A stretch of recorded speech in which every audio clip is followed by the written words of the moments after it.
Boa noite, gente. Mais um papo principal na área, né? E hoje, gente, é com uma grande honra que eu tô recebendo o Dr. Rafael Bepler. Ele é médico pós-graduado em emergência e medicina intensiva e graduando em bioplastia e estética. Também é membro da Associação Brasileira de Medicina Estética, além de 10 anos de atuação em emergência e UTI. Boa noite, primeiramente, Boa né? noite para todo mundo. Rafa, ó, eu já sou bem íntima, tá, gente? Tem gente que deixa a gente bem à vontade, a gente já fala assim, né? Rafa, tô bem. Então, Rafa, assim, me conta um pouco da tua trajetória, né? Você tem um currículo aqui maravilhoso, né? 10 anos de UTI, não deve ser nem um pouco fácil. E me conta, assim, um pouco da tua trajetória na medicina, né? Quando que você, na tua infância, adolescência, né? Você olhou para a medicina de uma forma diferente e falou, cara, quero exercer isso daí, quero... Que eu vou te ser bem sincera, eu gostava... Eu sempre amei medicina, né? Mas eu era aquele seriado... Eu vou entregar a minha idade, mas você lembra aquele seriado que tinha duas médicas brasileiras que eram... Lembro, Você lembro, lembra aham. que era bem antigo, daí depois veio outros seriados, e aí eu assistia aquilo e falava, gente, a vida do médico deve ser demais, né?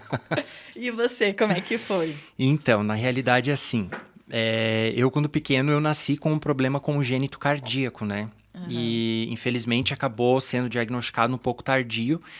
E por volta dos 6 anos de idade, a gente foi para Curitiba, encaminhado daqui de Lages, para fazer um exame para diagnosticar o certo que eu tinha. E dali de uns 2 ou 3 meses depois, eu já fui encaminhado para fazer uma cirurgia. Então, desde Nossa, os bem meus rápido. 6 anos de idade até os meus 19, foi muito frequentando o hospital e viajando para Curitiba, no hospital lá de pediatria. O Pequeno E o Príncipe, que Pequeno Príncipe é foi onde referência, foi né? onde eu fiz a minha cirurgia. Uhum. E na realidade, ao invés disso tudo ter me traumatizado, ter pegado trauma de estar frequentando o hospital, eu comecei a gostar da rotina, né? E quando eu Nossa. entrei na faculdade, inclusive, eu queria fazer cardiopediatria. E a minha Nossa. residência eu queria que fosse no Pequeno Príncipe. Aham. Daí, Ou seja, assim, o que muitas crianças ficariam apavoradas, nunca mais iam querer entrar em hospital, você, né, mudou ali e falou, não, é isso que eu e quero. é engraçado que a minha memória em relação a tudo o que aconteceu é muito vívida, assim. Então eu Uhum. lembro todos os detalhes de como foi a minha cirurgia, eu acordando na UTI, como que foi a recuperação, a fisioterapia, eu lembro de tudo, assim, muito nítido na Nossa. minha cabeça. Uhum.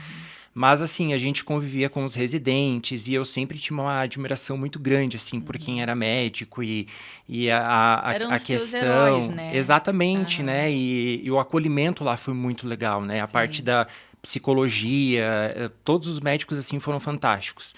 Então, assim, começou a despertar aquele gosto, assim, de eu acho que eu gosto disso, da parte Uhum. da ciência, da biologia, e aí, assim, foi surgindo essa vontade Essa de querer vontade. exercer a profissão. E assim, a medicina, ela é muito concorrida, né?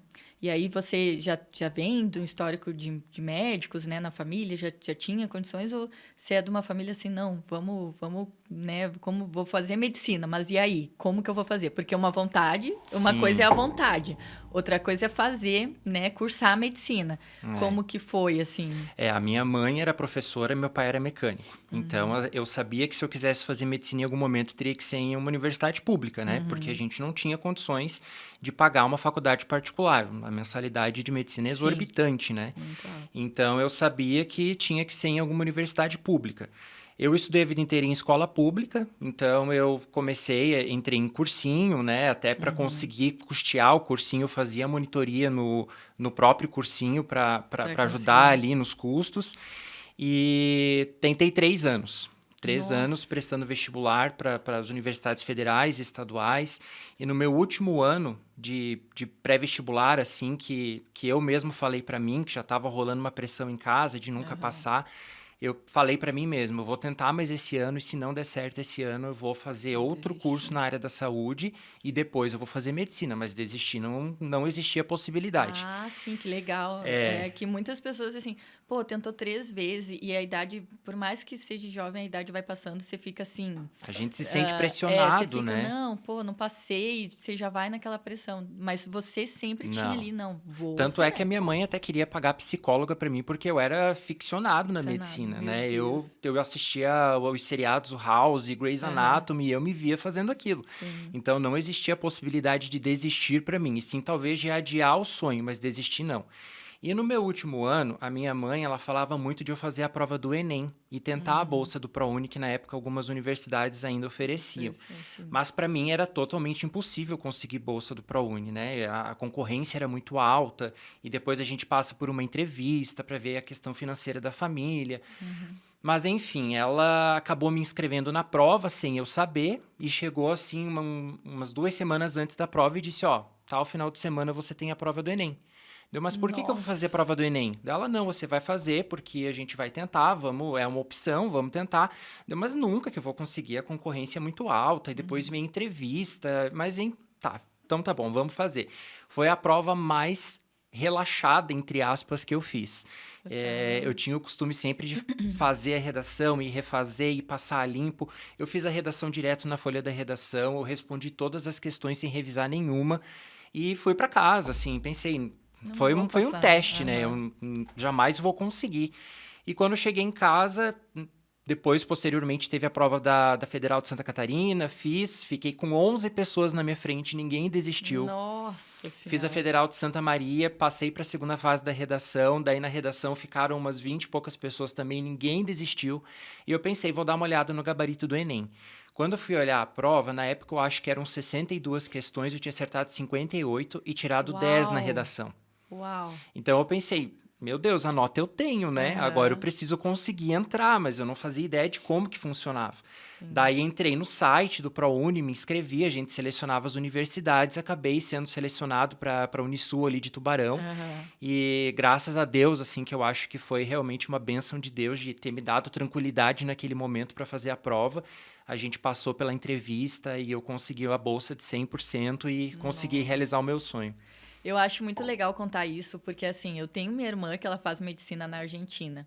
Então, quem tem um filho, um parente que tem esse sonho de fazer medicina, sabe o quanto é desgastante os cursinhos, o quanto é desgastante você saber que é muito concorrido. Eu acho que só de você imaginar que é muitas pessoas concorrendo àquela vaga já te tira a estrutura, né? E eu falo assim, depois você não desistir, né? Você tem aquele foco, você continuou ali, persistiu e graças a Deus conseguiu, né? Uma das coisas que eu sempre dizia para mim mesmo era assim, eu preciso de uma vaga. Então eu não pensava nas 50, quando eu consegui a vaga de medicina, estava 113 por vaga. Nossa. Então assim, eu não pensava, eu tô concorrendo com 112, eu precisava de uma vaga. Então o meu objetivo era a minha vaga e não derrubar as outras pessoas. Isso dava uma virada de chave no meu psicológico para me manter no foco. Eu nunca tinha pensado nisso, mas faz total sentido, porque senão você já vai naquela pressão, né? Exatamente. Rafa, então assim, você é graduando, né, em bioplastia estética, aí você fez medicina, quanto tempo você trabalhou na UTI, na unidade intensiva ali, até falar, não, viu alguma coisa que fez você virar a chave, quero trabalhar agora com estética, né, com bioplastia, o que foi que deu essa virada, assim? Quando a gente se forma em medicina, a gente geralmente tem 2 caminhos para o recém-formado, né? 3, na realidade. Ou a gente vai fazer a residência, ou a gente vai trabalhar em unidade básica de saúde, que são os postinhos, né? Ou a gente vai para emergência. Eu tinha pavor de fazer emergência. Eu imaginava, assim, o paciente grave chegando na minha frente e eu entrava em pânico. Mas é o bico ali do recém-formado, infelizmente, né? Porque tem muitas universidades que não capacitam muito bem os alunos para já chegar em um setor tão importante quanto uma emergência. E como todo bom recém-formado em medicina, logo no meu dia seguinte da formatura eu estava numa emergência, né? Meu Deus. E daí... foi o caos, assim. Eu faço aniversário dia 29 de dezembro, então eu peguei plantão seguido, assim, final do ano e virada do ano, várias cidades ali perto de Tubarão. E eu me traumatizei. Eu pensei, não quero mais isso pra minha vida. Deus que me perdoe. E paciente grave, gestante, criança, eu jamais quero fazer isso. E daí pensei, vou voltar para minha cidade, vou começar a trabalhar em unidade de saúde. É mais confortável, é consulta ambulatorial. Voltei e comecei realmente a trabalhar em unidade de saúde. Mas deu 2, 3 meses eu já estava trabalhando na emergência de novo. Né? Porque não adianta, assim, é viciante, assim, para quem gosta, sabe? Eu digo que a gente lidar com um paciente grave e a gente ter essa rotina da emergência, eu acho que como médico, para mim, é o mais gratificante que tem. Porque ali eu consigo ver, assim, de fato, eu mudar a realidade entre literalmente a vida e a morte do meu paciente. Eu ia falar, o paciente que chega ali, ele tá né, entre a vida e a morte. Exatamente. Literalmente mesmo. Ele vai sair dali vivo ou morto, né? Então, eu acredito que deve ser uma pressão muito grande também, né? E eu não gosto nunca de ficar na minha zona de conforto. Então, toda vida que eu percebo que eu estou muito na minha zona de conforto, eu gosto de me desafiar. Então, trabalhar nesse tipo de ambiente, a gente se desafia o tempo todo, porque a gente nunca sabe o que vai chegar pela porta. Sim. Pode ser algo que a gente domina muito bem, como pode ser um paciente mais desafiador. Então, durante esse tempo todo que eu sou formado, eu formei em 2014, eu sempre trabalhei em emergência. E daí veio a pandemia, né? A pandemia foi, assim, um baque muito grande, eu acho que para todo mundo da área da saúde que trabalhou naquela época, porque a gente, assim, todo mundo que eu converso, pelo menos dos colegas, tem memórias muito tristes, assim, naquela época. Eu lembro, assim, eu tive a minha filha, ela nasceu dia 8 de janeiro, né? E aí, em março, fechou tudo.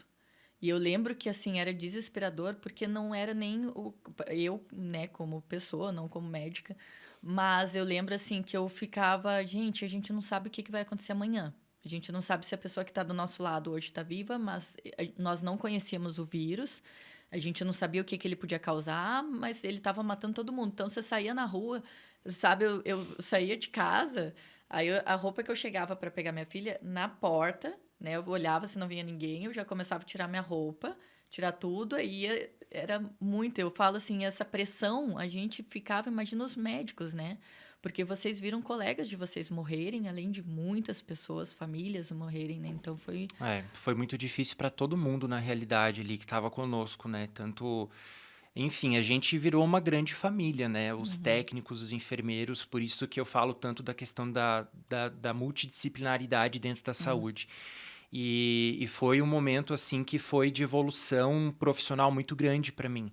Porque, assim como aconteceu na época da Segunda Guerra, que de uma forma muito trágica, né, a gente teve uma evolução muito grande na medicina, esse tipo de situação acaba nos dando a oportunidade de ter um aprendizado muito grande. Sim. Então, tiveram médicos que recém-formaram e caíram, assim, dentro desse momento para trabalhar, que tiveram uma curva de aprendizado muito grande. Foi assim com todo mundo, principalmente por se tratar de uma doença que ninguém conhecia.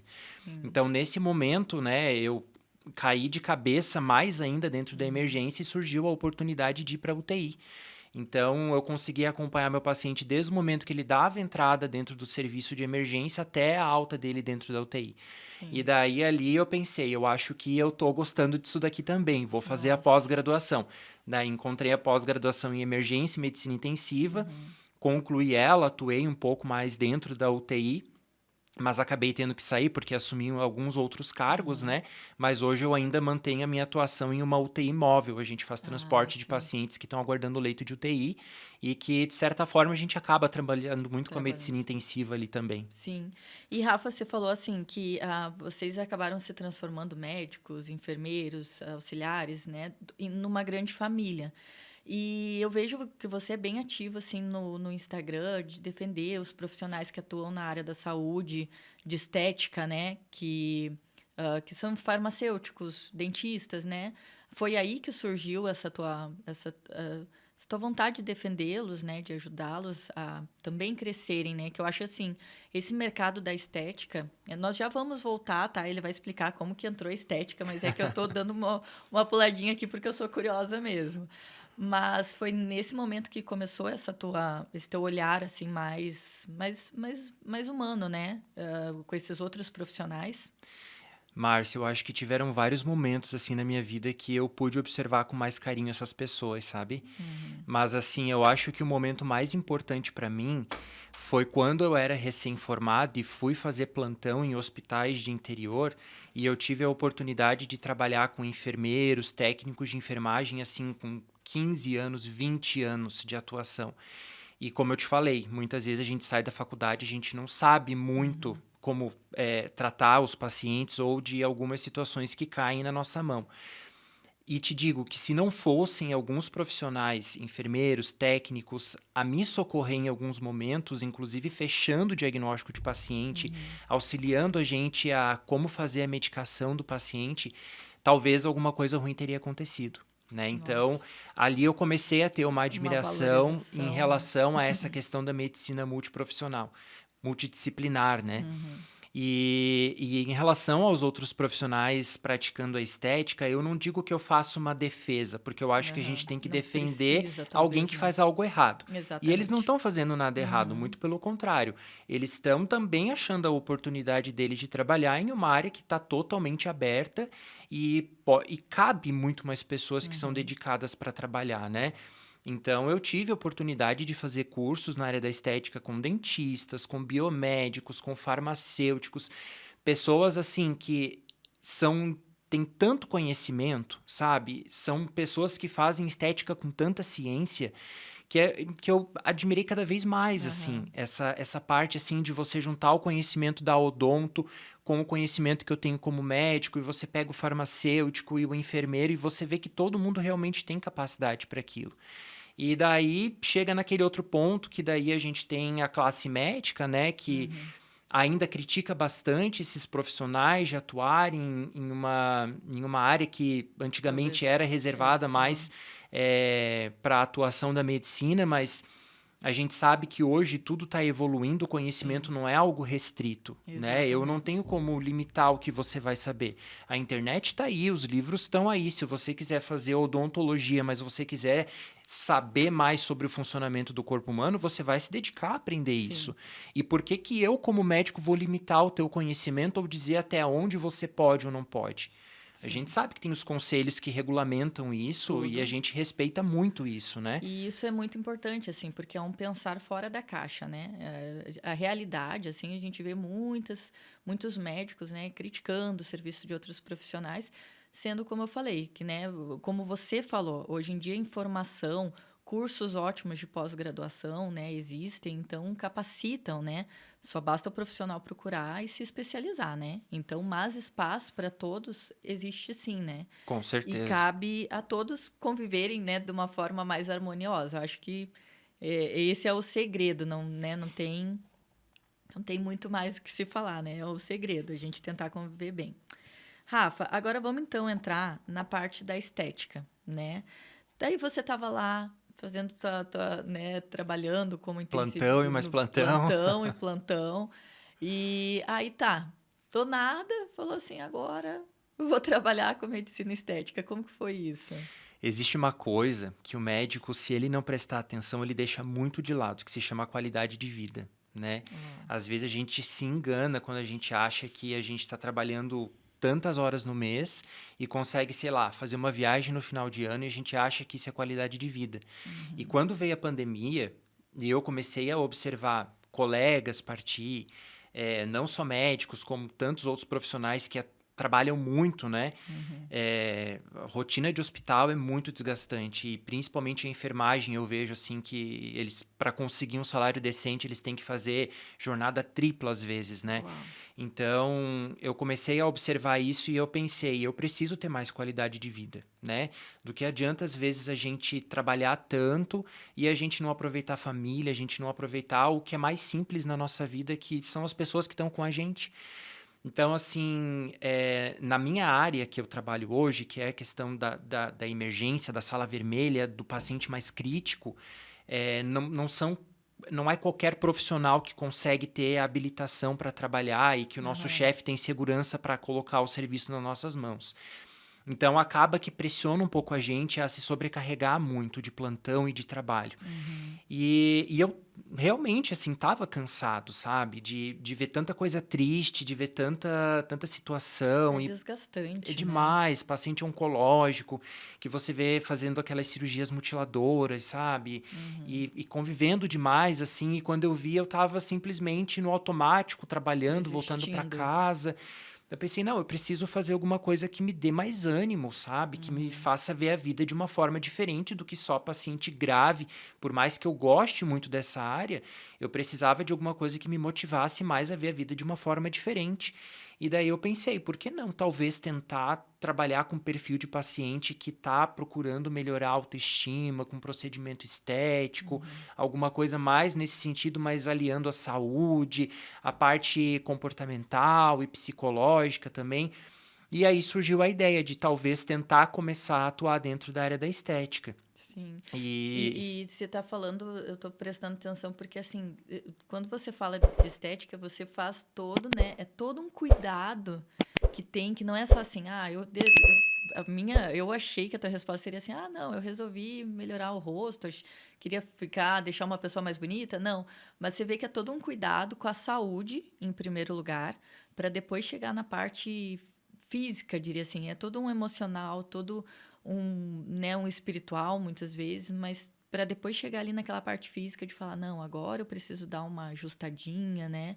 Então, você andou todo um caminho para chegar na medicina estética, né? exatamente. O nosso paciente da estética, Márcia, eu sempre converso assim com os outros profissionais da área da saúde quando vêm conversar comigo, que a gente nunca pode deixar de lado a nossa essência. Qual é a nossa essência? É profissional da área da saúde. Né? Eu posso fazer milhares de cursos de estética, mas eu continuo sendo médico. O dentista continua sendo dentista, o biomédico, biomédico e assim em diante. Então, infelizmente, hoje a gente vê uma maré muito grande de profissionais querendo atuar na estética, mas esquecendo que são profissionais da área da saúde. E eu acho que esse momento de você ver o teu paciente não apenas como uma toxina botulínica, como um preenchimento, é um momento muito importante, talvez, de você pegar aquele paciente que nunca fez um exame de laboratório, que nunca falou sobre como ele se sente, da saúde dele mental e física, que está ali só para fazer a toxina botulínica, e de você abordar esse paciente de uma forma que você consiga, talvez, fazer um diagnóstico de algo importante, de você prevenir alguma doença. E não é só o médico que faz isso. Qualquer profissional, a partir do momento que você está na condição de profissional da saúde, paciente, pode fazer isso e deve, né? Um dos nossos maiores objetivos tem que ser a promoção de saúde. Então, eu nunca posso querer deixar meu paciente 100% lindo se ele não estiver saudável por dentro.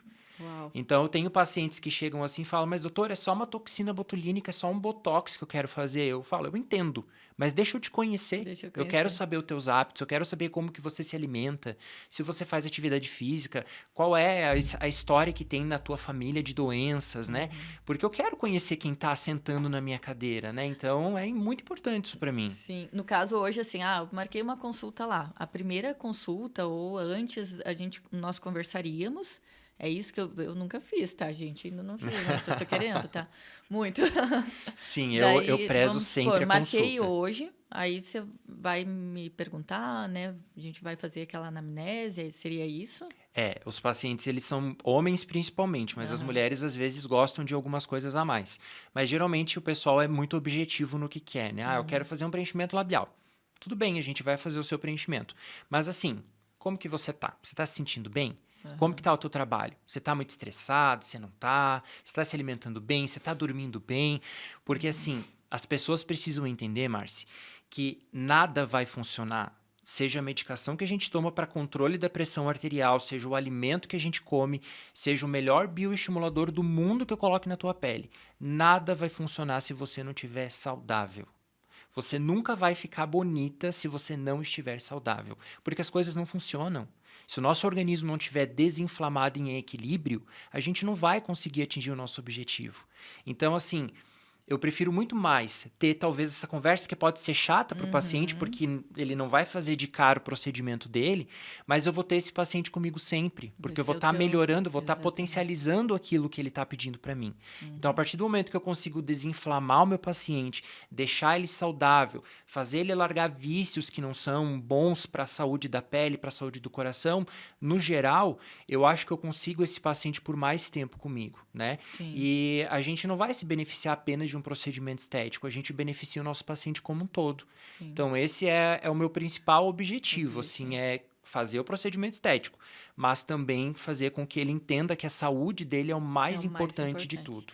Hoje você tá fazendo esses cortes pro meu marido? Que você sabe, né, que eu preciso daquele... Não, porque o meu marido... Lá vem eu com as histórias do meu marido, coitado. O Tuca nunca tá aqui, mas ele sempre é citado, né? O meu marido é daquele que ele é fumante, bebe de vez em quando, sedentário. Aí foi no cardiologista esses dias e saiu com um remedinho para pressão.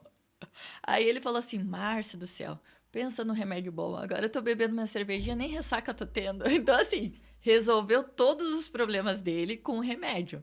E eu já sou outra vibe, né? Eu corro, acordo cedo, me alimento saudável. E aí eu falo, Tuca, o remédio uma hora vai te dar um efeito colateral ou vai parar, vai acabar o efeito porque você continua fumando, você continua bebendo e não e sem fazer atividade física. Você está esperando só que o remédio faça efeito. Uma hora não vai dar bom isso, meu filho. Dá uma mudada aí. Mas a gente está fazendo umas gravações aí, né, Gel? Quem sabe? Vai chegar. Vai chegar. Rafa, então é muito importante, sabe? Eu acho assim, ó, eu sou uma defensora da mudança de vida.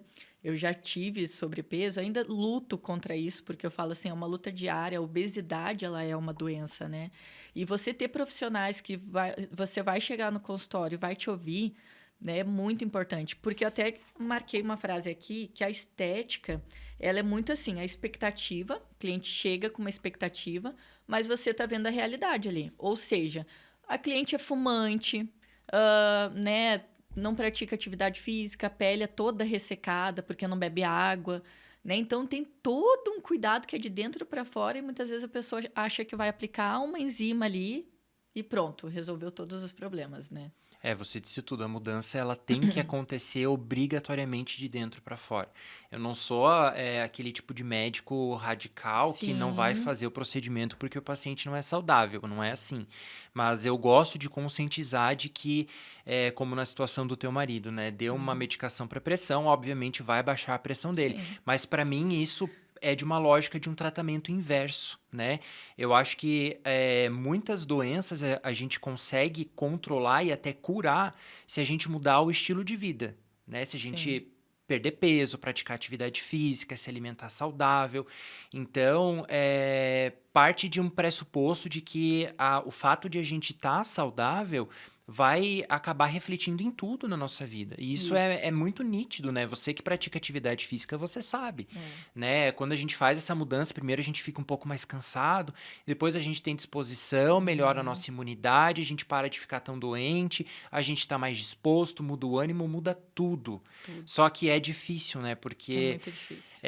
o açúcar ali, ele é viciante, né? Então, eu E costumo... o corpo, ele quer ficar em repouso, né? Ninguém Exato. É quer mais acordar, confortável, né? e sair correr, calçar um tênis. Não, teu corpo, ele vai te boicotar. Ele vai querer... Ele vai mandar mensagens pro teu cérebro falar, fica aqui, quietinha no sofá, assistindo tua série, tá muito mais gostoso. Porque o corpo, ele quer economizar energia, né? Exatamente. Então, assim, ele não quer gastar ali energia à toa. E isso, assim, é muito importante porque eu acredito que no teu consultório, muitas vezes, chegam pessoas deprimidas, né? O que a atividade física ajuda muito, gente, quem tem depressão, né? É um remédio que eu acho que, claro, né? Tem que tomar os medicamentos corretamente, mas a atividade física, ela ajuda muito em casos de depressão, né? De pessoas com aquelas tristezas excessivas. E eu acredito, assim, no teu consultório deve chegar muita gente, assim, deprimida, com a autoestima lá embaixo, e que acha que vai fazer um procedimento ali e vai resolver, né? Muito. E sabe o que me deixa mais triste? É porque geralmente essas pessoas que chegam se apontando um defeito, geralmente não são defeitos que elas viram. São outras pessoas que apontaram esse defeito nelas. Sim. Então, eu até fico um pouco receoso, assim, quando eu recebo aquele perfil de paciente que diz assim, eu vim aqui para você me dizer o que eu posso fazer. Nossa. Daí eu entro naquele mérito, assim, que eu fico pensando. Ela tá pagando para uma pessoa dizer o que ela pode fazer para ela ficar mais bonita, ou se ela é bonita, ela tá me pagando para dizer se ela é bonita. Então, assim, até que ponto talvez essa abordagem da estética ela tá saudável, né? E eu falo para esses pacientes assim, olha, por mais que você queira talvez a minha avaliação para te dizer, olha, você tá com o teu rosto derretendo, você tá com a tua pele ruim, talvez eu vá te dizer alguma coisa que não te incomoda. E eu vou falar isso para você, isso vai começar a te incomodar mais. Então, ela já chega deprimida por algo talvez que alguém falou, e eu começo a colocar vários defeitos que a gente, infelizmente, atuando na área, a gente tem que ter um senso estético, né? Até para evitar os exageros, mas a gente tem que ter muito cuidado, porque eu não gosto de lidar com o meu paciente como se ele fosse meu cliente. Ele não é o meu cliente que está comprando o meu serviço. Ele é meu paciente, ele tem que ser meu amigo, né? Sim. E tudo que a gente faz tem que ser em acordo. Porque o resultado vai depender do nosso acordo, da expectativa que essa pessoa tem e do que eu vou poder entregar para ela, né? Sim. Então, Sim, quando chega essa questão do paciente mais deprimido e tudo mais, eu sempre tento identificar o que é que está acontecendo, porque não adianta. Se a gente tem algum transtorno mental maior por trás disso, tipo uma dismorfia corporal, alguma coisa mais grave, a gente pode fazer tudo, uma harmonização full corpo, né? Fazer do corpo inteiro. E a gente não vai resolver o problema do paciente. Então, eu já cansei de ter, Márcia, esse paciente que eu pensei, nossa, esse paciente vai fazer todos os procedimentos, né? E a gente só conversou. que legal. E o paciente Que retornou e a gente só importante. conversou. Que E importante. daí, talvez na terceira vez que o paciente foi, eu achei que a paciente estava preparado para a gente fazer o procedimento, mas daí a cabeça já estava mais organizada em relação a muitas coisas. Sim, porque eu penso assim, a paciente chegou ali na tua frente, né? Como você falou, ó, o que você acha que eu preciso fazer? Aí a pessoa nunca tinha se ligado no nariz lá, você fala, não, teu nariz tem que dar uma arrebitadinha. A pessoa sai de lá chorando, né? Ah, mas meu nariz eu achei que era a única coisa que não precisava mudar. Então deve ser muito difícil, né? A minha Muito... irmã, até para contextualizar com o que você está falando, ela foi uma vez em um cirurgião plástico, né? Que ela queria colocar a prótese de silicone. E eu lembro que ela foi na consulta e ela saiu assim, arrasada. Ela ligou para mim, ela disse assim, meu Deus, eu só queria colocar uma prótese, mas ele disse para mim, porque o teu abdômen isso, o teu bumbum isso. E ela saiu arrasada, assim, da consulta, sabe? Eu pensei, mas qual a necessidade disso, né? Às vezes não precisa. Nosso paciente, às vezes, só quer conversar. Hoje eu fiquei com uma paciente no consultório quase 1 hora. A gente não fez procedimento estético nenhum, mas ela ficou contando da mãe dela que tá com um problema oncológico. E ela chorou e a gente não fez o procedimento porque ela só queria conversar. Ela foi com o ideal de fazer o procedimento, mas bem no fim ela conversou, a gente, né, eu escutei ela, eu passei por uma situação muito semelhante na família.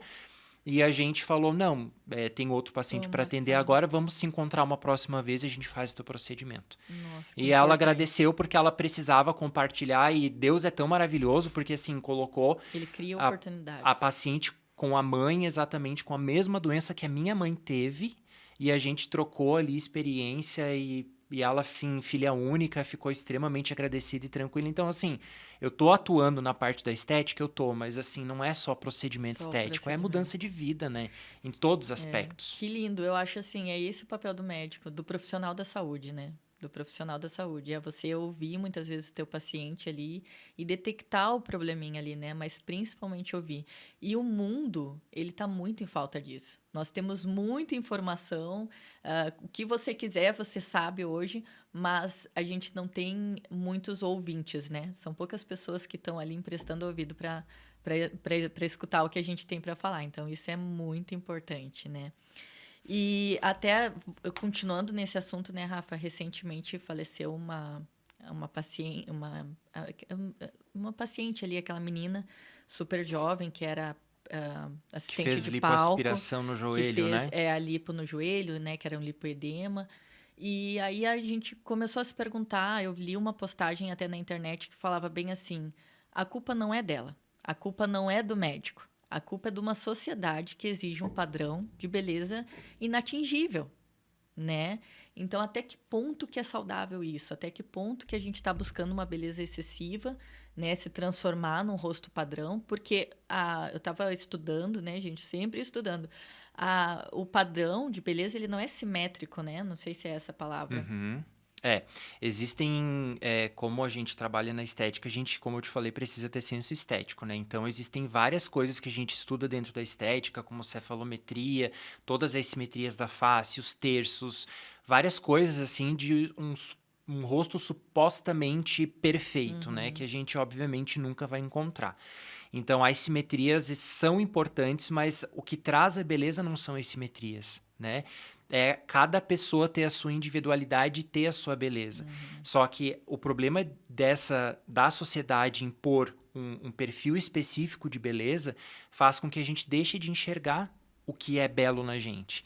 E entra naquilo que eu te falei, de a pessoa ao ponto de chegar e pagar para a pessoa dizer o que ela precisa mudar para dizer se está bonito, se não está. Então, eu me preocupo muito com esses exageros que a gente vê, sabe? Realmente, a sociedade está muito doente, não só na questão da estética, mas em várias outras questões. Eu percebi, assim, e tinha muita esperança, talvez, que a pandemia viesse, assim, para dar um despertar em todo mundo, mas eu percebi essa mudança muito efêmera, as pessoas mudaram por pouco tempo, depois já estava todo mundo ali no corre, sem olhar para o lado, sem pensar nas pessoas. E realmente, assim, eu acho que a gente precisa começar a tentar inverter um pouco a forma como as coisas estão caminhando, né? Exatamente. Eu não sei, assim, eu tenho as minhas crenças, né? E eu acho que tem tanta coisa mais importante, assim, na nossa vida, porque, como a gente conversou já antes até de a gente se Sim. encontrar, eu perdi os meus pais muito jovens, né? Meu pai com 52 anos e minha mãe com 53. No Nossa. auge da vida deles, né? Meu pai Sim. ia se aposentar, minha mãe estava ali no auge da vida dela. Então, assim, às vezes a gente fica pensando em mudanças excessivas, em coisas que... E talvez se amanhã a gente não tá mais aqui, né? Será que vale a pena, né? Tanto. Se arriscar às E vezes por tão pouco, né? é, Será que vai fazer tanta diferença essa pequena coisa que a gente às vezes se cobra tanto, né? exatamente. E muitas vezes eu sempre falo assim, né? Falo até para as minhas filhas: você tem que gostar de você do jeito que você é, né? Não através da ótica dos outros. E isso é muito importante a gente colocar na cabecinha da criança já. É. Você é linda, né? Você tem que gostar de você. E eu sempre falo isso até no meu Instagram. Eu falo assim, ó, primeiro lugar é Deus, depois sou eu, depois minha família. Aí esses dias, né, eu coloquei isso, teve uma menina, mas como assim? Tua família não é em segundo lugar? Eu falei, sim. Se eu não me cuidar, como que eu vou cuidar da minha família? Então eu falo, primeiro é Deus, depois sou eu, depois minha família. Né? E chega a ser até um pouco egoísta, porque as pessoas falam, não, a gente tem que botar outras prioridades na frente, ao trabalho, não sei o quê, e depois você. Mas volta, né, ao assunto. Se você não cuidar de você, não praticar uma atividade física, não ter uma rotina saudável, daqui a pouco o teu templo, né, que é que você tem que ter o maior cuidado, ele vai começar a dar sinais de que não está bem, né? Então é muito importante. Exatamente. Rafa, agora vamos entrar um pouquinho mais nesse universo da estética, tá? Primeiro explica pra gente o que é uma bioplastia, né? Para quem não sabe. Então, a bioplastia, ela é uma técnica, né, que foi criada por um cirurgião plástico gaúcho que se chama Dr. Almir Naco, tá? E a gente utiliza o PMMA, né, a gente utiliza ele de forma de preenchimento definitivo. O termo bioplastia, ele simboliza o ato de a gente preencher algum grupo muscular ou, enfim, algum preenchimento corporal com PMMA, né? Então, enfim, qualquer músculo assim que a gente tiver no nosso corpo, a gente consegue preencher. Alguns são mais fáceis, outros são mais difíceis. Mas a gente utilizando o PMMA e preenchendo algum grupo muscular, a gente chama de bioplastia. E vamos começar desmistificando um pouco o PMMA, né? É PMMA, né? Que eu sempre troco. Isso, é o PMMA. polimetilmetacrilato. Isso, PMMA. Por quê? Ficou conhecido aquele caso da Andressa Urach, que todo mundo, né, falou e foi repercussão. Mas ali, pelo que ela tinha colocado, não era o PMMA, né? Não.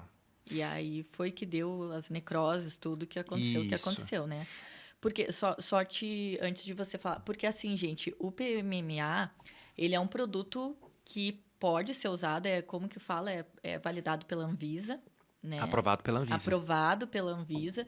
Então tem todo um cuidado para você comprar o PMMA. Ele é caro, né? Então, assim, não é uma coisinha barata, pelo que eu estava pesquisando, né, Rafa? Sim. E assim, não é qualquer um, não é que não possa ser qualquer um, mas tem todo um cuidado, né, em volta disso, em todo um estudo. Então, aquele caso, agora o Rafa vai falar mais, né? Que eu só sei o que eu estudei. Então, você até me corrige se eu estiver falando alguma coisa errada, né? Então, você conta um pouquinho para nós, né? Desmistifica um pouco, porque eu estava estudando e estava vendo até uma doutora que ela usa muito, e ela falou assim, gente, o PMMA, ele está sendo estudado e diz que ele vai ajudar, não é que vai ajudar, mas na massa muscular, o ganho de massa, né? Então, é uma coisa que é bem legal, assim, e está sendo muito estudada, né? Assim, ó, o problema do PMMA, ele tem realmente um grande problema, tá? É a pessoa que faz. O problema não é o produto, o problema é quem está aplicando o produto, né? Por isso que a gente faz pós-graduação e muitos cursos para se tornar apto a realizar o procedimento. porque ele é um preenchimento definitivo. Então, a partir do momento que a gente coloca no corpo do nosso paciente, a gente não retira mais. Mas, assim, voltando um pouco para a história do PMMA, o porquê que ele é tão polêmico, para você ter ideia, o PMMA ele é utilizado na medicina há quase 80 anos. Tá? Existem muitas próteses cardíacas, intraoculares, a ortopedia usa muito PMMA, então assim, já é utilizado na medicina há muito tempo. E na época da Segunda Guerra Mundial, começou-se a se procurar uma substância para se utilizar mais na parte estética, e a gente teve muitos médicos, cientistas, que começaram a se auto-inocular o produto e começaram a perceber que na região que era aplicado, começava uma formação de colágeno muito grande. Então, aí eles começaram a utilizar mais a molécula para procedimentos estéticos. Mas o que a gente tinha de problema com o PMMA antigamente? Ele era um produto que a gente chegava e comprava numa farmácia de manipulação, né? Então, se eu quisesse fazer um procedimento em você, eu comprava da farmácia X ou pedia para você comprar e a gente aplicava. Só que naquela época a gente não tinha toda a regulamentação que tem hoje da Anvisa, né? Hoje, para a liberação da produção do PMMA, as farmácias que produzem, os laboratórios, passam por uma extensa lista de regras que o produto precisa ter. E isso faz com que a gente tenha muito mais segurança para a utilização do produto. E um dos principais fatores que foi mudado em 2006, quando a gente teve a proibição da comercialização do PMMA por outras farmácias e a Anvisa estipulou as regras para a produção, foi o tamanho da partícula, né? O PMMA, ele é uma esfera, né? Como se fosse uma microprótese de silicone, para que fique mais claro para todo mundo entender. Então, só que ele é microscópico, né? Sim, só te interromper assim, na minha cabeça, né, nesses dias que eu tava lendo, na minha cabeça ele é tipo olha que doideira, mas eu tenho aquele fantástico mundo de Bob. Para mim, ele é tipo um líquido que entra e condensa, né? E fica gelado ali, duro. É tipo isso ou não? Não. Me corrige, Rafa, porque a na minha gente cabeça... compra ele vem em apresentações em quantidades diferentes, né? A gente tem a porcentagem de 30%, de 15%, 10% e 5%. Então, conforme o local que a gente vai trabalhar, a gente compra a porcentagem que a gente quer. A gente comprar um PMMA 30% significa que dentro da minha seringa de 3 ml, 30% são micropróteses de PMMA. O restante é o gel que é a carboximetilcelulose, que vai carrear a partícula até onde o local que eu quero que ela fique, que geralmente é dentro do músculo, né? Então, ele é muito semelhante ao ácido hialurônico em questão de viscosidade, né? De aparência. Mas ele é um líquido mais branco, mas é semelhante a um gel, tá?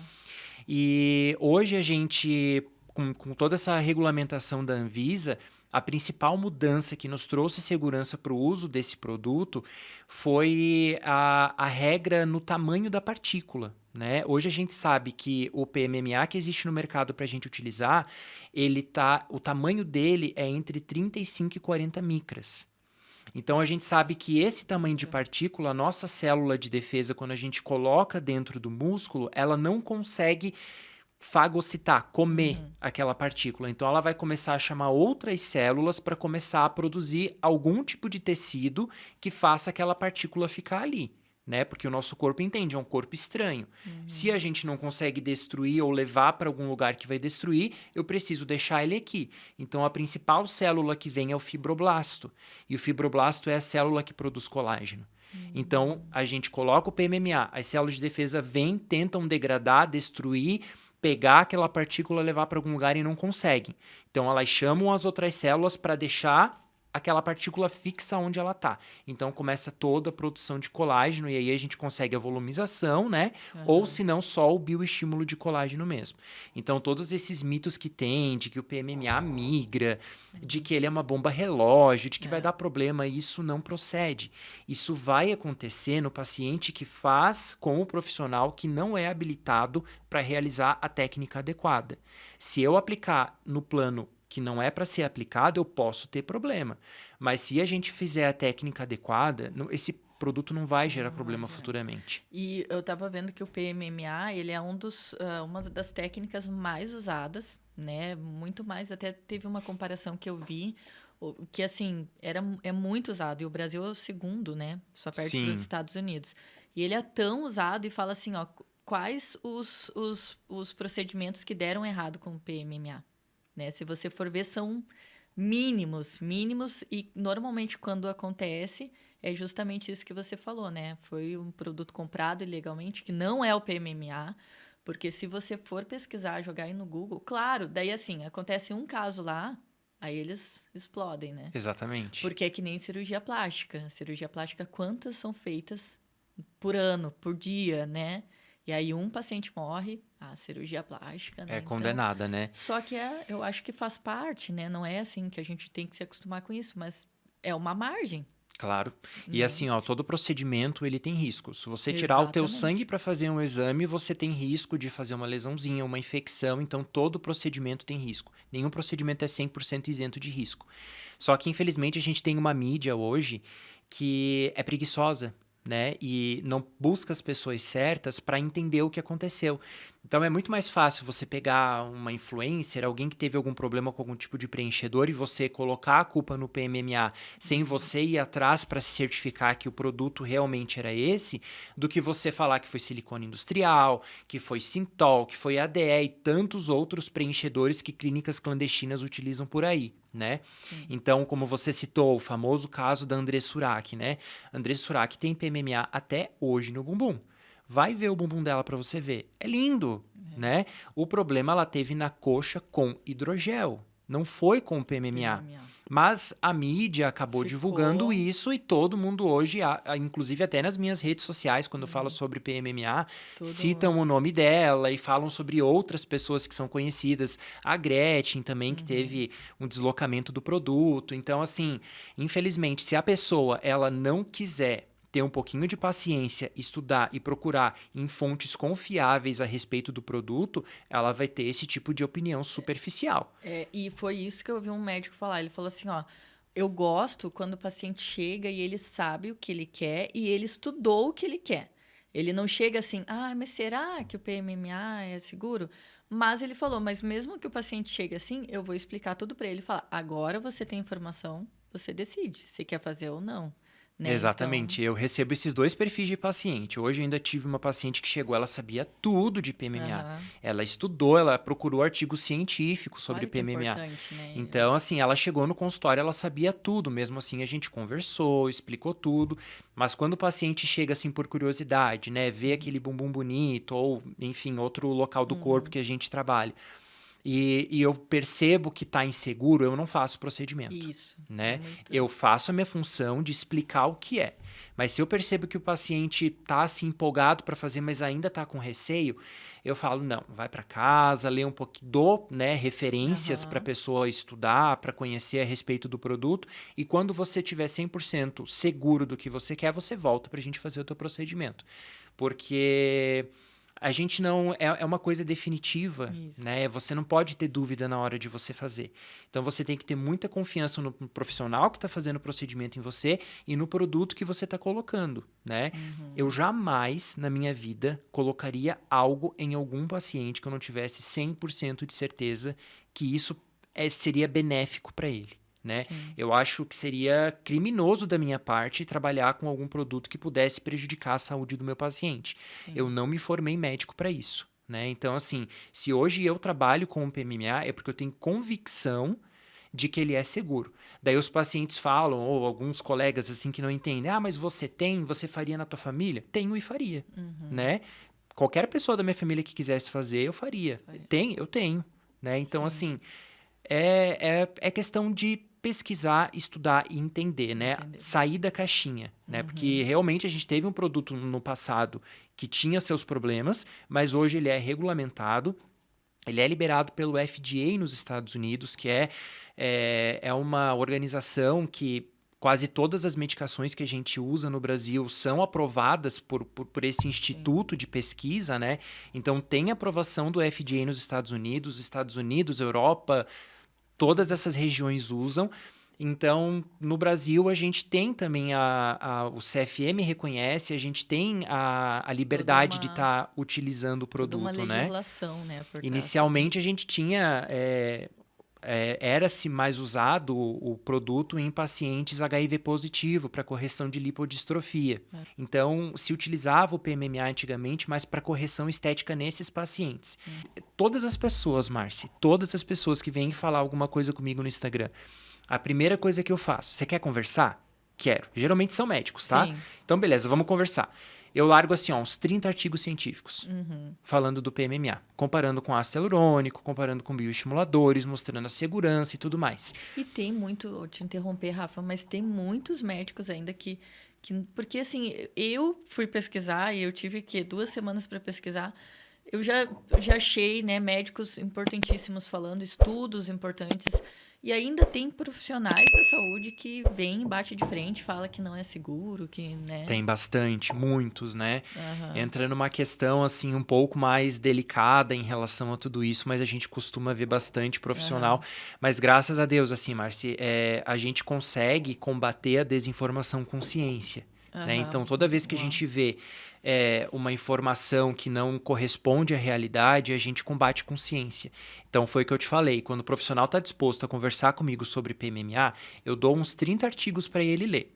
Se ele lê e vem conversar comigo, eu entendi que ele entendeu o que eu quero dizer. Mas a maioria não volta a conversar, porque tem preguiça de estudar. Né? É mais fácil você pegar uma notícia do site X, que polemizou, e usar isso daí para convencer o teu paciente a fazer um procedimento diferente, né?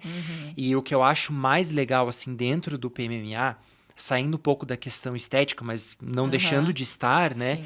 É a parte da medicina reparadora. Né?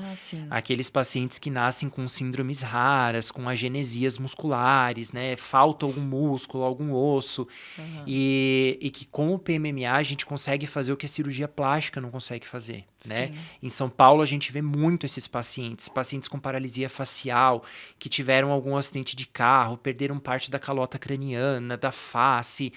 Com o PMMA, a gente consegue fazer essa parte da medicina reparadora que mais nada dentro da medicina consegue resolver. E o paciente faz isso ambulatorialmente. Ele entra no consultório, ele faz o procedimento e ele vai para casa. Ele não precisa internar, ele não passa pelo risco cirúrgico. Então, assim, é um procedimento muito seguro, né? Independente do local do corpo que a gente fizer, e que o paciente chega caminhando, vai embora caminhando, tem um pós de recuperação excelente com resultados maravilhosos, né? Eu vi até a entrevista do Dr. Almir Naco, né, um podcast, e ele falou justamente isso. Ele falou assim, a bioplastia, né, ela surgiu justamente para evitar esses grandes cortes, né?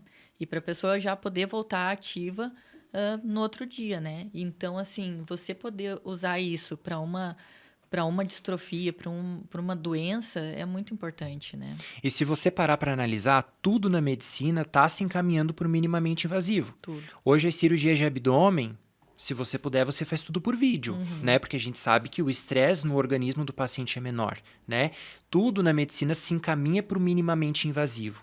Então, a gente tem a possibilidade de, por exemplo, você está insatisfeita com o teu bumbum. Teu sonho é ter um bumbum mais redondinho, com um volume maior.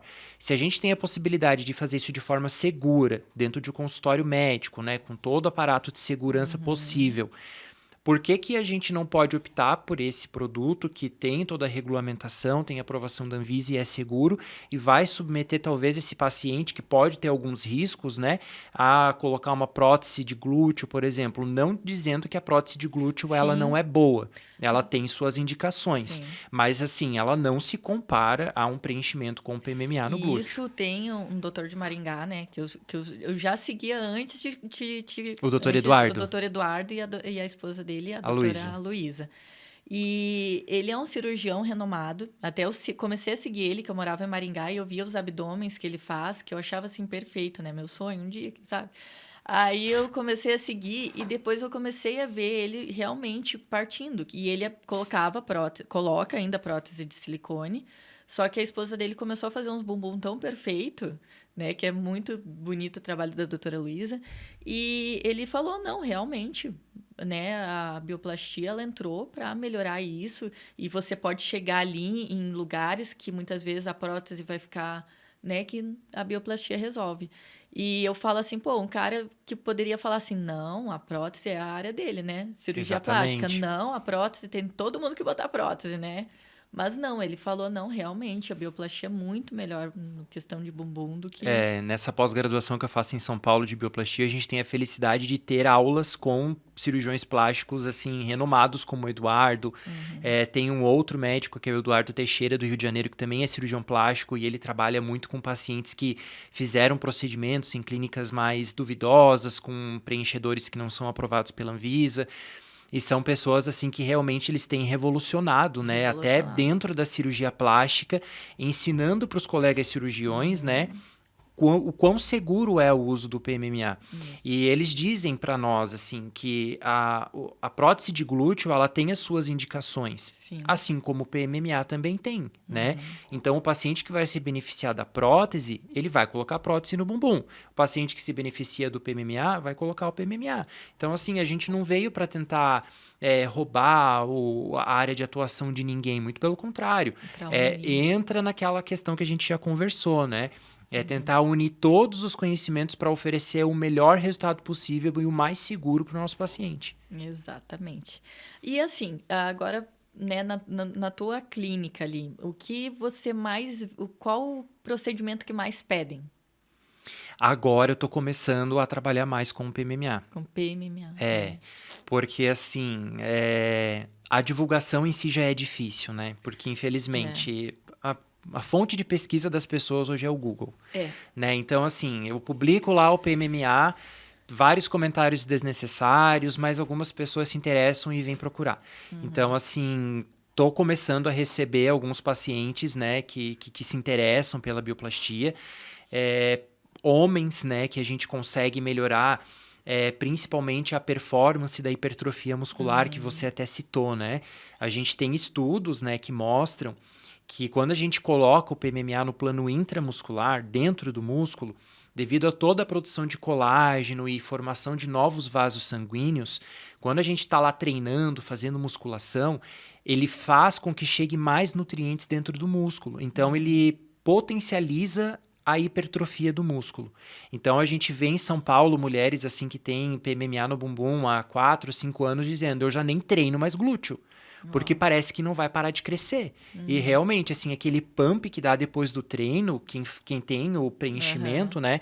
É muito notável. Porque imagina, ele faz, assim, uma vascularização absurda dentro do músculo, né? Traz muito vaso sanguíneo novo. Então, enfim, assim, no homem a gente consegue utilizar na parte do peitoral. E daí... Ombro, né?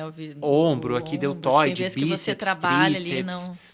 E a gente tá, inclusive, começando a atender alguns fisiculturistas também, que eles não saem do esporte, mas eles fazem pequenas correções, né? Por exemplo, a gota glútea de um lado vai um pouco mais para baixo, a outra não tanto. Então, a gente consegue corrigir para que fique simétrico, mas o esporte se mantém igual. Isso. Todo mundo treina igual.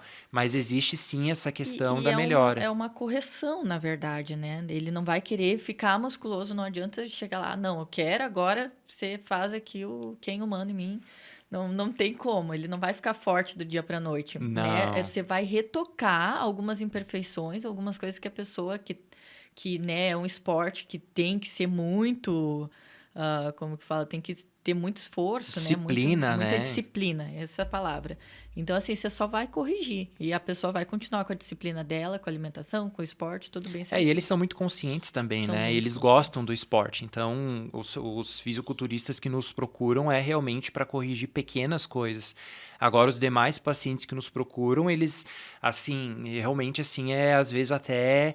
assustador, parece que eles passam em uma fonte da transformação, porque principalmente quando a gente pega caso de homens assim que fazem peitoral, membro superior, abdômen, é incrível o resultado, sabe? É fantástico, assim, é muito tentador, sabe?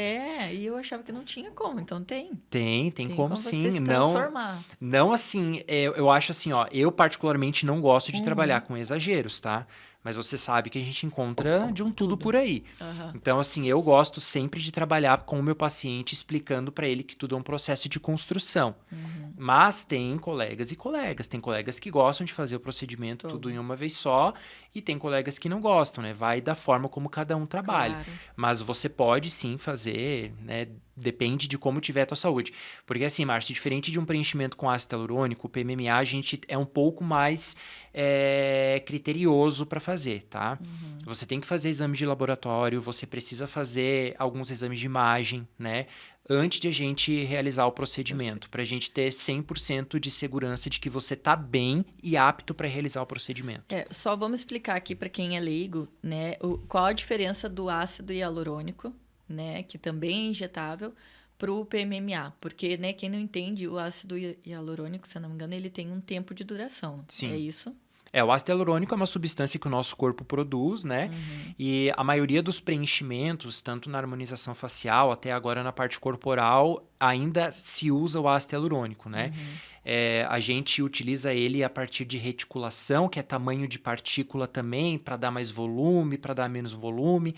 É uma parte mais técnica, mas é um produto que ele é absorvido pelo corpo, né? Por mais que a gente tenha alguns estudos hoje que mostrem que tem pacientes em regiões mais estáticas da face, por exemplo, nessa região aqui de malar, na olheira, tem estudos que mostram pacientes com ácido hialurônico 8 anos, 5 anos e não absorveu ainda. Em bula, mostra que ele vai ser absorvido entre 18 a 24 meses. Né? E na prática a gente costuma ver isso mesmo, né? Principalmente em áreas mais dinâmicas como o lábio, né? E o PMMA não, o PMMA ele é um preenchimento definitivo. Colocou, não sai mais. Colocou, a gente não tira mais. Todo um cuidado, né? Exatamente. A seleção do paciente que está apto para fazer o procedimento não é chegar no consultório e dizer eu quero fazer um bumbum de PMMA. Você quer? Ok. Você sabe o que é PMMA? Ah, não sei. Então, peraí. É outra abordagem. Não, eu sei, a gente vê que o paciente entende. Então, agora a gente vai pedir os exames e a gente vai ver como estão os teus exames para daí a gente ver se você está apto ou não a fazer. E como um silicone, você vai também ter a quantidade de PMMA que você vai aplicar, né? Isso vai mais pelo nosso senso estético, né? Tá. Não é o paciente que... Não é o paciente que define. Mas ele te passa uma ideia. Ah, eu quero ficar com bumbum. Ou chega com uma foto, tem isso? Muito. Chegar, muito. Tá vendo aqui? Mas a gente vê isso acontecer mais em face, né? Lábio, parte de mandíbula, mento, né? Aqui a parte do queixo, eles se inspiram mais em algumas pessoas famosas e vêm com a foto, né? Sim. Mas em relação a isso, a gente não tem ainda um valor pré-estabelecido de quantidade que a gente pode utilizar. Recentemente saiu um estudo que foi feito até por médicos brasileiros que recomendam uma quantidade de volume, né, que a gente pode estar utilizando no paciente e que seria interessante talvez não ultrapassar essa quantidade. Então, assim, a gente está cada vez evoluindo mais e estudando mais para trazer segurança para o nosso paciente. Todos os médicos que trabalham com PMMA e que pelo menos eu conheço, que provavelmente são os que você viu no podcast, eles são muito cuidadosos, assim. Então, nenhum deles trabalha muito com exagero, sabe? Então, a gente vai tentar ofertar para o paciente, mas ao mesmo tempo que a gente vai fazer o preenchimento do glúteo do paciente para deixar o bumbum bonito, a gente vai incentivar que ele treine, que ele emagreça, para que apareça mais. Porque até uma dúvida que é bem frequente, que os pacientes perguntam, eu tô acima do peso, mas e se eu fizer o preenchimento, se eu emagrecer, ele vai sumir? Legal. Não, ele não vai sumir, porque ele está dentro do teu músculo. Então, se a gente preencheu o teu abdômen e você criou um pouquinho de gordura no teu abdômen, ele desaparece. Mas se você emagrecer, ele está ali, porque ele está no teu músculo, ele não está no teu subcutâneo, não está na gordura. Sim. Então, se você preencheu e engordou, quando você emagrecer, ele vai voltar a aparecer. Sim. E, não, essa parte eu acho que, principalmente o PMMA, ele está sendo muito destaque, assim, no bumbum, né?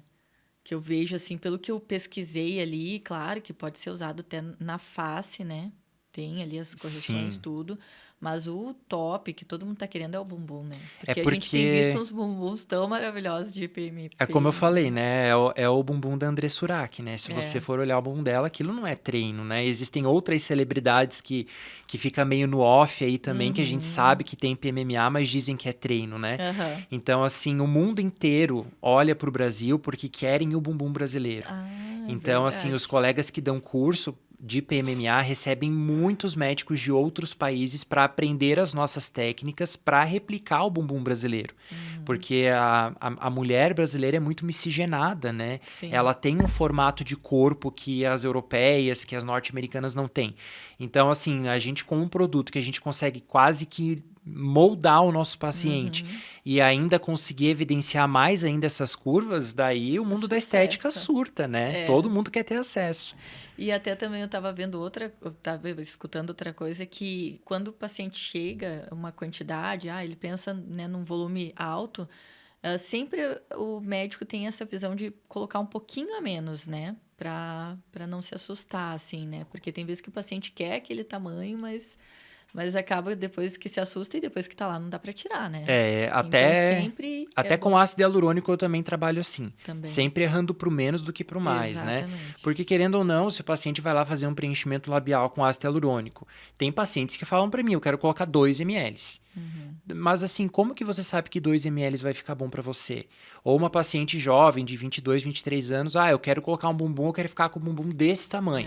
Daí eu falo para ela, mas será que você lá com teus 38 anos, mãe, né, você vai gostar de estar assim? Então assim, a gente tem que ser o termômetro dessas pacientes também, né, para não deixar, porque se deixar na mão delas, elas realmente extrapolam, mas a gente tem que pensar no futuro, o organismo muda, o corpo muda, a gente não a nossa cabeça não tá igual quando a gente era adolescente, né? Então essa parte é muito importante também abordar com os pacientes. Sim. Então, Rafa, a gente falou aqui, né, um pouquinho da bioplastia. Vamos falar um pouco da harmonização facial. O que você tem mais visto, assim, né? Teus pacientes, né? Chegar, querer ficar com aquele rosto, como que diz assim, padrão. O que você está mais vendo, assim, do teu dia a dia, né? O que os pacientes estão pedindo mais? A boca, você estava falando agora há pouco da bocona. Na parte de face, a maior demanda que eu tenho realmente é lábio, né? E tive professores excelentes, dentistas, que me ensinaram técnicas de preenchimento labial, assim, que incríveis, assim, profissionais incríveis. E com certeza estudaram muito para isso. Mas, assim, realmente tem esse perfil de paciente que é, como eu te falei, que chega e fala, não, quero que você faça harmonização no meu rosto.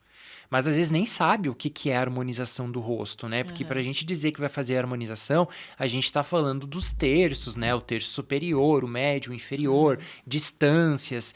Mas é o que eu sempre falo, às vezes a gente não sabe, talvez, se isso realmente vai gerar e trazer a expectativa que o paciente quer, se ele vai ficar satisfeito, se vai ficar bonito, porque às vezes existe diferenças de etnia também, então um paciente que é de etnia japonesa não vai conseguir ficar igual um paciente que é de etnia alemã, né? Então a gente recebe todo tipo de paciente no consultório, mas assim, o que a gente mais vê realmente, hoje eu não percebo tantas grandes correções, assim, sabe? Eu vejo o pessoal mais, assim, querendo a naturalidade. E é o que eu prezo, o mais natural possível. Eu quero que a pessoa olhe pra você e diga, tem alguma coisa de diferente em você. Mas você tá diferente, você tá mais bonita. 10 anos, eu falaria 10 anos mais jovem. Mas eu não sei o que é, então é essa reação que eu quero. Porque eu penso e falo pra elas assim também, você quer 2 ml no teu lábio? Não vai ficar legal. Mas eu quero, mas eu vou te dizer uma coisa, eu não vou fazer, sabe por quê? Porque se não ficar bonito, você vai chegar nas tuas 10 amigas e elas vão dizer pra você, ai, que legal, você fez teu lábio. Mas elas não vão dizer que ficou bonito ou que ficou feio. Agora, se ficou bonito, talvez eu consiga captar ali 2 ou 3 pacientes. Se ficou feio, eu vou perder uns 50. Porque todo mundo vai falar da tua boca. Então, assim, é a minha responsabilidade como profissional e também a responsabilidade dela de levar o meu trabalho como paciente, né? Ela é o meu expositor. Então, eu tomo muito cuidado com isso. Eu sempre falo, um cliente bem atendido, ele vai falar para no máximo 1 ou 2 pessoas. Fui naquele lugar, fui bem atendida. Agora, um cliente mal atendido, ele vai sair, ele vai falar para 10 e ainda assim, vai dar ênfase naquilo que foi mal atendido. Então, é muito importante, né? E até antes de começar o programa, nós estávamos falando que na faculdade de medicina não tem esse tato de ter um marketing médico, de você saber como lida, porque é paciente, em primeiro lugar, mas vai te fornecer a tua renda, né? Então, você tem que ter todo esse cuidado, né, na hora de conversar, de cobrar também, porque é um trabalho bem minucioso que, como você está falando, é muitos cursos que você tem que fazer, e eu garanto que esses cursos não são nem um pouco baratos, né? Não são. Nem um pouco barato, então, assim, tem todo, né, que ter uma estratégia aí para falar, então, não é tão fácil quanto a gente pensa, né, Rafa?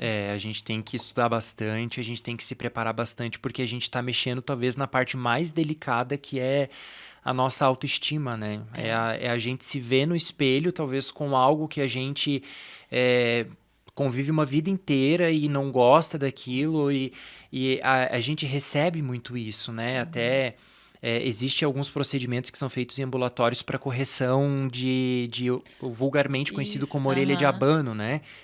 E eu já vi casos, assim, de pessoas que chegaram na idade adulta com corte de cabelo que não tinha nada a ver com aquela pessoa, mas para esconder a orelha. E quando você vai lá e consegue mudar isso, que você vê, assim, aquela pessoa florescer, sabe? O quão gratificante é isso. Isso me encantou muito na estética, sabe? Isso que eu ia comentar também, assim, do paciente, dos casos que você tem, assim, do paciente, você tem algum espelho logo que você termina o procedimento? Tenho. E aí é emoção, assim, né? O meu momento da consulta já é com o paciente com o espelho na frente dele, né? O paciente vai se olhando, vai dizendo o que gostaria de mudar, o que não gosta e tal. E no final a gente mostra, né? E eu me cobro muito, eu sou muito perfeccionista, eu sou capricorniano, né? Então, assim, eu sou extremamente perfeccionista.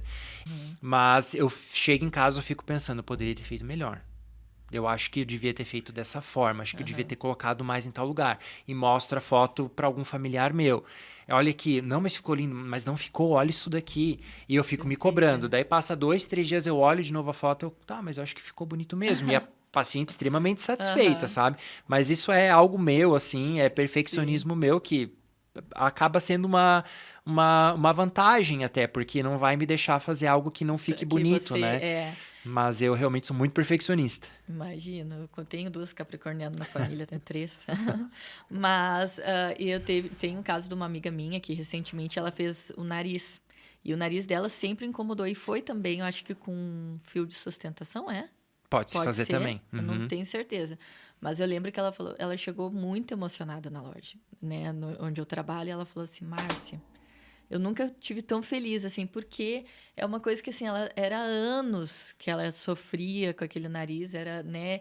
Os outros podiam enxergar tantas outras coisas nela, tanta beleza, uma menina super, né, alto astral e tal, mas ela olhava no espelho e ela só via o nariz, né? Sim. Então, quando foi essa transformação, é como você falou, parece que floresceu, né? A gente vê bastante isso. Imagino. Rafa, então assim, de todos os casos que você teve até agora, teve algum especial que, sabe, você lembra assim com carinho?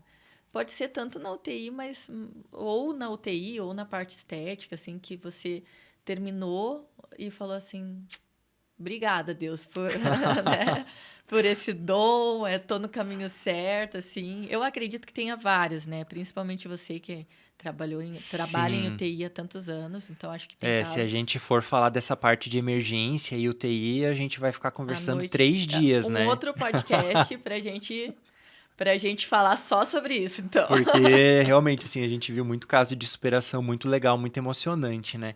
Agora, na parte da estética, todos os casos são muito especiais pra mim, sabe? Independente do que o paciente for fazer. Porque a expectativa do paciente que vai fazer o bumbum ou do paciente que vai fazer a toxina é muito semelhante, né? Então... mas os casos, assim, da medicina reparadora, falando de novo do PMMA, são os casos, assim, que mais me impressionam, sabe?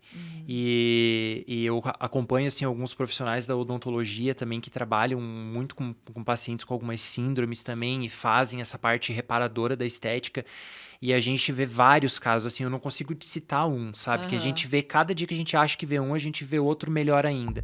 E lá em São Paulo a gente já teve a oportunidade de pegar alguns pacientes com síndromes raras, né? E poder corrigir algumas agenesias que eles tinham, parte de tórax, às vezes facial, de algum acidente que sofreu na infância. E é emocionante, assim, sabe? Sim. A pessoa termina, ela chora. Às vezes... parece que soa um pouco fútil a gente tá falando assim da estética com tanta emoção, né? Mas assim, gente, acho que só quem tá ali vivendo aquilo sabe o tanto que incomoda, né? Então é muito complicado a gente julgar as pessoas, né? Porque a autoestima, né? Mexe diretamente com a autoestima. E a autoestima, ela te impede, né? A autoestima baixa, ela te impede de fazer várias coisas, né? Ela te impede justamente isso. Tem muita gente até, né? Falar, eu não entro na academia porque eu tô gordinha. daí eu vou entrar lá, todo mundo vai ficar me olhando. Então, assim, não é que todo mundo vai ficar olhando, mas ela não se aceita, né? Exatamente. E você ter que olhar todos os dias para uma coisa que você não tá satisfeito, né? E isso não só futilidade, né? De querer ajeitar um pouquinho aqui, mas algum trauma que você teve, então acho que deve ser demais mesmo. É bem recompensador, sabe? Da mesma forma, eu lembro até hoje, assim, quando o meu primeiro curso que eu fiz, que foi com dentistas, a primeira paciente que eu atendi, eu fiz um preenchimento labial nela, no meu primeiro procedimento estético, e ela, quando terminou o procedimento, ela olhou, ela gostou, claro, a professora estava supervisionando, né? E quando ela saiu, eu falei para ela assim, melhoras, tá? Daí ela olhou para mim assim, mas melhoras por quê?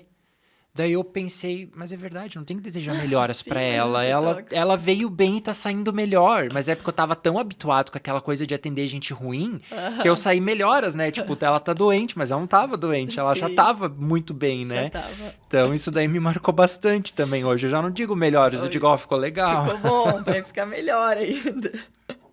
Ai, Rafa, então eu acho que, né, a gente conversou, né, sobre a harmonização, sobre a importância, ressaltar mais uma vez de se ter bons hábitos, né?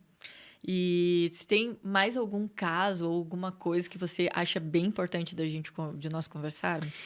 Assim, Márcia, eu, né, primeiramente te agradeço, né, por essa oportunidade de estar aqui falando e quero aproveitar o teu espaço para a gente conversar um pouquinho a respeito dessa questão de a gente aprender a fazer a medicina ser um pouco mais multidisciplinar, sabe? Ótimo.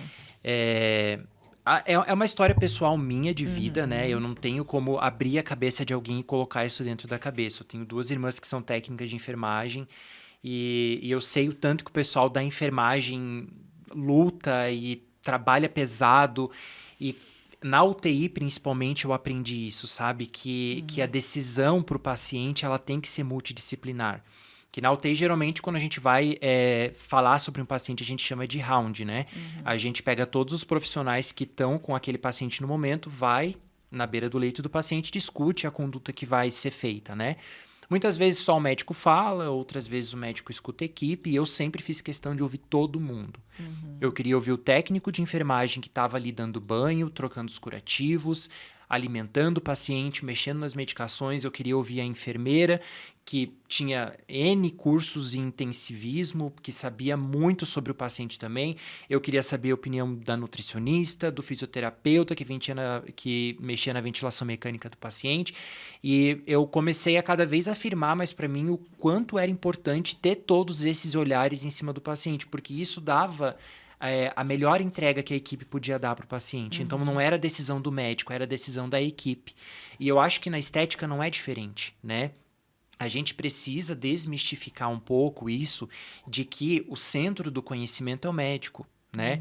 Assim como eu estudei 6 anos para ser médico, o enfermeiro estudou tantos anos para ser enfermeiro, pós-graduou, fez cursos, o dentista a mesma coisa, e na estética não é diferente, né?